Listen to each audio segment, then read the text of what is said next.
Good day everyone, especially to your mom. I'm Group 4 reporter. My name is Maxine Joy M. Incong. Today, my report about the following are the different performance appraisal techniques. 1. Individual evaluation methods. Letter E. Behavioral Anchor Rating Scales or BARS. Developed Patricia C. Smith and Lorne M. Kandal, the BARS. Smith and Kandal, 1963, cited in John M. Ivanchevich in 2009. There are about 9 performance dimensions with anchor statements of critical incident in a sales scales. The ability of a sales representative to provide accurate information to customers is an example of a performance dimension. Sila Patricia C. Smith at Lorne M. Kandal ang nag-develop ng BARS or Behavioral Anchor Rating Scales. Ni-cited naman ni John M. Ivanchevich noong 2009 about the 9-dimension performance or performance dimension na mayroon anchor statement na nagbibigay o nagpapayag ng isang critical incident on a scale.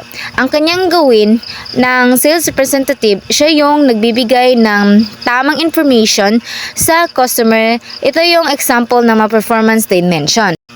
Letter F. Essay evaluation. In these techniques, the reader discuss in narrative form all the levels of performance manifested by his/her subordinates. Advantageously, the reader can discuss what he/she feels in relevant to an employee's performance without the use of statement to describe them. However, it is not advisable if the reader has many direct reports. It is time-consuming and helpful only to manager who have a flair for writing. One disadvantage of these techniques is that there is no consistent and specific criterion by which to gauge performance, kung saan pagpanggap ng employees advantage na the rater can discuss of what the relevant to employees performance na without use statement to describe them. The manager time to consume on or helpful who have a flair writing ito yung walang techniques na di rin siya consistent and specific na criteria or gauge performance. Number 2, multiple person evaluation methods. Letter A. Force distribution. The force distribution techniques allows a supervisor to group his/her subordinate and his/her own discretion.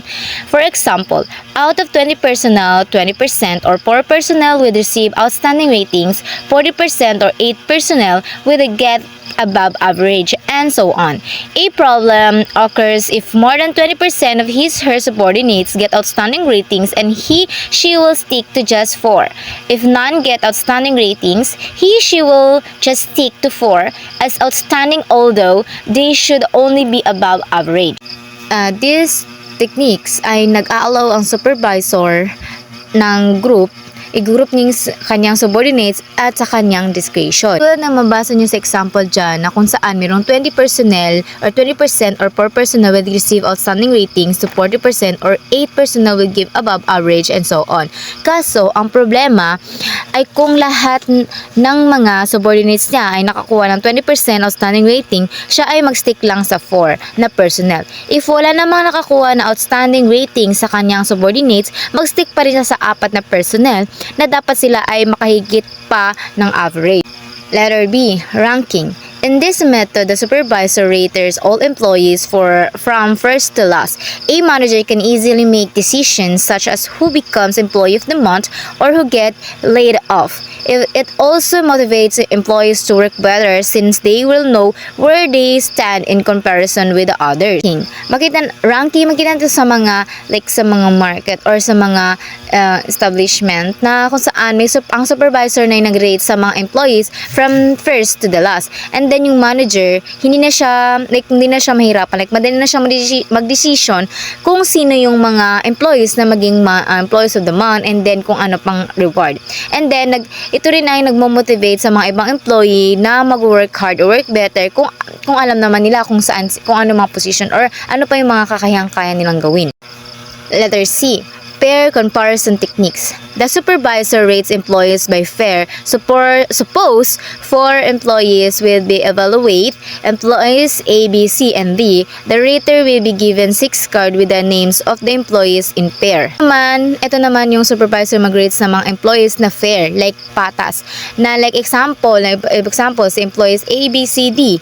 Then, yung supervisor, i-rates niya sila na magbigay siya ng mga 6 card with the names of the employee para fair. Dito na makikita sa figure 13 of fair comparison techniques. Ito yung magtanya si employee A. Sa first card, si employee A and B. The second card, si employee A and C. Then sa third, si A and D. Then sa fourth, si C and B. Then sa fifth, si D at saka si B. And then sa sixth, si C at saka si D.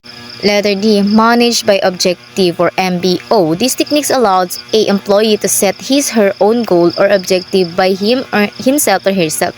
For example, one objective is to increase the sales of AM food vinegar to 500,000 bottles before the next evaluation period. On the next evaluation period, his and her immediate supervisor, the sales director, has find out of if the objective is met. Dito naman, ang goal ay management is yung mga employees na makalat sila ng mga magawa sila sariling goal or objectives. Then, next example dito, yung objectives ng AM food is vinegar is yung 500,000 bottles before sa next evaluation period. Then sa next evaluation period naman, ang kanyang mga superior immediately na maghahanap siya, mag-find out sa mga objective na nagme-met. Then, if the target is not reached, the product manager should study the likely reason to the failure. If hindi na yung target, hindi siya na-reach, so yung product manager na yung mag-check or mag-study kung ano yung reason ng pag-failure. During the evaluation period, the director should be met the manager and discuss the rating based on the achievement goals. Achieve objectives. Then the director or department head should emphasize the objective should be realistic, challenging, and achievable under the normal circumstances. Kumbaga, yung director and the department head, i-emphasize nila yung objectives na ginawa ng isang employee kung ito ba ay realistic, challenging, or achievable under the normal circumstances. And the last is letter E, 360-degree feedback. The term implies immediately supervisors are not the only rater. Dito naman is nag-i-implies yung mga immediately supervisor, hindi lang yung raters. And then the other people also evaluate the employees. For example, our purchasing manager is rated by the following. Like yung purchasing manager, nag-rated siya nito sa other department manager, i-rate niya, o yung peers, yung supplier and subordinates, and himself and herself. Din yung sarili rin. In academic naman, or college faculty member, and evaluate by the following. Ito, mag-rate na naman yung supervisor dito. Like in the chairman, the chairperson, peers, or co-faculty within the departments, students, and then faculty member, and himself and herself. These techniques is said to be comprehensive and give a full-blown evaluation of the employee or as assessment of done in circular fashion.